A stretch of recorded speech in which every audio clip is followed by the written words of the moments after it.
I've been at 10% body fat for 2 years on the same system, and if I was starting from scratch today, I'd be back there in 12 weeks. Not because I'd work harder than you, but because I'd do one specific thing completely differently. And in this video, I'll show you the exact system, why it gets to 10% body fat in 12 weeks, when months of consistent training and eating well doesn't, and how to copy it directly so you finally get the result that consistent effort alone has never delivered. I've been a personal trainer for 11 years and trained myself for 14, and the clearest way I can show you what I mean started with the mistake I made when I first started that cost me months of progress. I can almost guarantee the majority of you watching have done as well. And to understand why I'd approach things differently today, you need to know what I actually did when I started. Because the mistake I made is the reason I now do the first thing I do completely differently. And it's also the reason I understand exactly why most people plateau despite doing everything right. So when I was 19, I decided I wanted to get lean for the first time. I'd have been training for a few years since I was 16.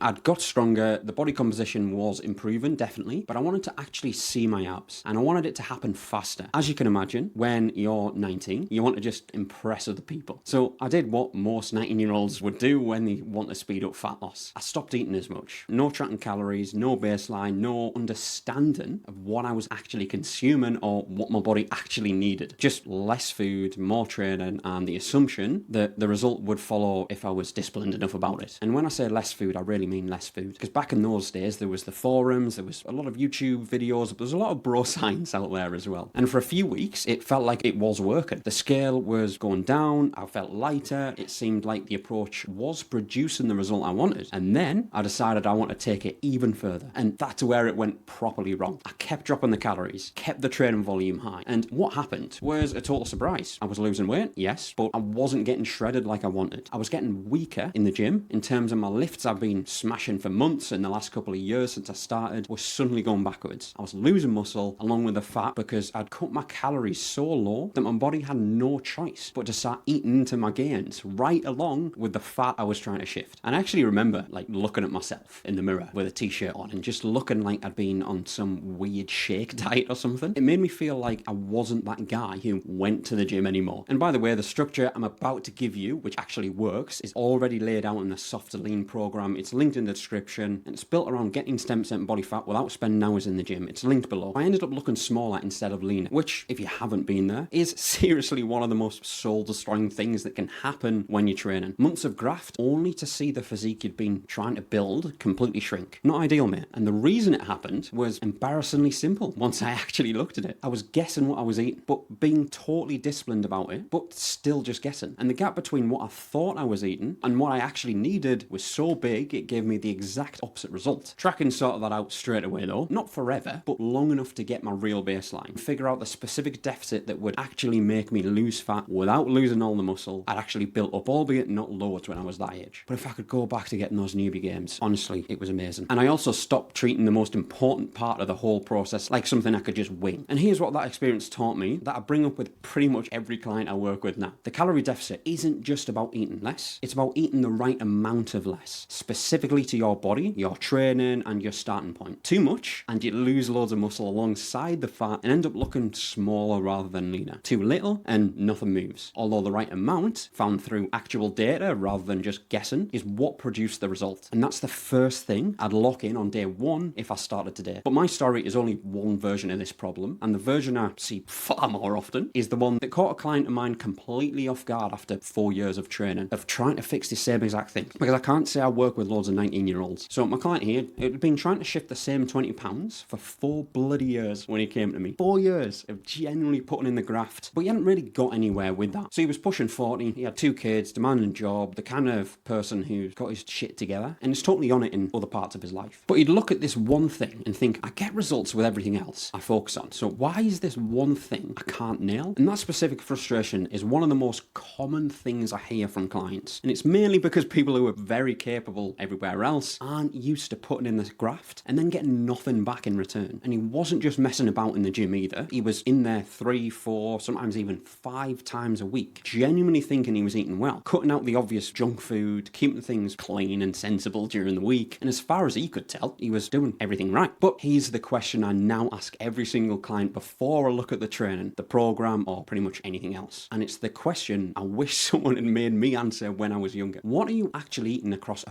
full week. Not what a good day looks like, not what you think you're eating, but what is actually going into your body from Monday morning to Sunday night, including every part you're not really thinking about. And here's what a full week actually looked like for Jimmy, my client, because this is where the problem was hiding. Monday to Thursday was spot on, just like he said, high protein, decent portions, sensible choices, no dramas. Friday night was a meal out, grilled protein, some veg, nothing that sounded too wild on paper. But here's the thing about eating out that almost no one clocks properly. Restaurant portions are just massive. The oil they use in cooking, the sauces, the condiments, how they prep stuff. A meal that looks healthy on the menu can easily pack 2 or 3 times the calories of what you'd make yourself at home with the exact same bloody ingredients. It's not that the restaurant is trying to stitch you up, it's just how professional cooking works. Saturday was often a few drinks with the lads or with the missus. Not a heavy session, sometimes it was, but not all the time. A few pints, but alcohol calories don't feel like food in the way that eating does. They don't register with the same sense of fullness, and they add up faster than almost anything else across the course of an evening. Then there was a Sunday roast, then some picking at bits while the kids were around. Nothing that felt massive in the moment or overeaten, just the normal routine of a family Sunday. So by the time the Sunday evening rolled around, he'd quietly eaten back every single calorie deficit he'd worked for from Monday to Thursday. 4 days of graft completely undone, almost every week, and he had no idea it was happening. Now, before anyone jumps to conclusions, this wasn't about him having zero discipline. He wasn't being lazy or reckless. He was just making decisions that sounded totally reasonable, but had zero actual data on whether those decisions were keeping him in a deficit or pulling him straight out of one. And that's not a discipline thing. It's the same issue I had when I started, just from the other direction. When I recognised that underneath my story and Jimmy, my client's story, was exactly the same thing, it confirmed something I'd seen play out with loads of clients before him. I went too hard on the cut without tracking anything and ended up losing muscle I'd spent months building, whereas Jimmy ate back his deficit without tracking and spent 4 years wondering why the effort wasn't paying off. Different screw-ups on the surface, but totally different situations. But when you dig down, it was the same core issue, trying to fix a problem without having the actual data you needed to even see it properly. And that's exactly why the first thing I'd do on day one, if I was starting today, is the thing almost nobody does before they start changing everything. And if you want that full framework, rather than just principles, again, the Softer Lean program, it's completely free, covers everything, it's linked in the description. So here's the exact approach in the specific order I do it, which is the same order I now follow with pretty much every single client from day one. The first thing I do is exactly what I wish someone had made me do when I was younger. Before I cut my calories into the floor, I do an assessment week. 1 full week of tracking everything, honestly, before changing a single thing. Not to judge what I find, not to immediately start restricting, but just to understand the actual baseline. What I'm genuinely eating across the full week, including weekends, what the training actually looks like, how sleep and stress are sitting, and how the week genuinely flows rather than how I think it flows. And that assessment week shows you what's actually going on versus what you think is going on. And without that, everything built on top of it is just guessing. And here's what the assessment week almost always shows, and it's the same thing every single time. The weekday picture is usually fine with most people. The weekend is where the actual numbers change from what they thought they were. Restaurant meals larger than you estimated, drinks adding up more than you accounted for, the sneaky picking on a Saturday and Sunday that doesn't feel like a big deal, but actually piles on a few hundred extra calories. And once you can actually see it, you can sort it. Once I had that sorted though, I'd figure out my actual calories deficit and not just be some random number a calculator spat out. It'd be my real maintenance calories based on what the assessment week actually showed, my life and my body type. Then I'd knock off 300 to 500 calories off that number, specific to where you're starting and how fast you want to move. Not too aggressive that you lose muscle along with the fat like I did. That's a mistake, as I said, I've been through a few times, and it's where most people go wrong when they're just guessing. And here's the nutrition structure I'd follow for the full fat loss phase. So breakfast and lunch would be pretty much the same every single day, and it's what I still do now at 30 years old. And it's not because variety is the enemy, but because having to decide what to eat every single time just completely drains your mental battery. So I'd recommend locking in a breakfast and a lunch, so 2 or 3 meals are sorted before the day even starts. My go-to, if you've seen my other videos, are protein oats, which I've had literally every morning for like over 5 years, and a simple high protein lunch where I know the numbers off the top of my head. So for me, I usually have eggs, like scrambled eggs on toast, an omelette, etc. And then dinner is where you can mix it up a bit, you can spice it up a bit. Different meals, eating out when it comes up, social life completely intact. But since the first 2 meals are already locked in, the daily calories are basically set before the dinner even arrives. Protein is 0.7 to 1 gram per pound of body weight across across those 3 meals. And this isn't an if you feel like it, it's like a non-negotiable from day one. Protein nails hunger management way better than anything else. And it makes sticking to the calorie deficit way easier and keeps the muscle safe while the fat comes off, which I definitely didn't do back when I was 19. And here's the training side, which is genuinely way simpler than most people expect given the result it produces. 3 full body sessions a week, all under an hour each, with 1 or 2 cardio sessions depending on what the week looks like and what your goals are. You don't need to do way more sessions, but more intensity in the sessions I'm already doing. And I'm tracking every single lift in the session, for example, on an app on my phone. And the training structure doesn't change dramatically, and the nutrition done with actual data behind it is what produces the 12-week result rather than the 12-month one. And here's the piece that makes all of this hold together across the full 12 weeks rather than falling apart around week 4 or 5. Forget being perfect. Like, seriously, a solid week where you're actually in a deficit is worth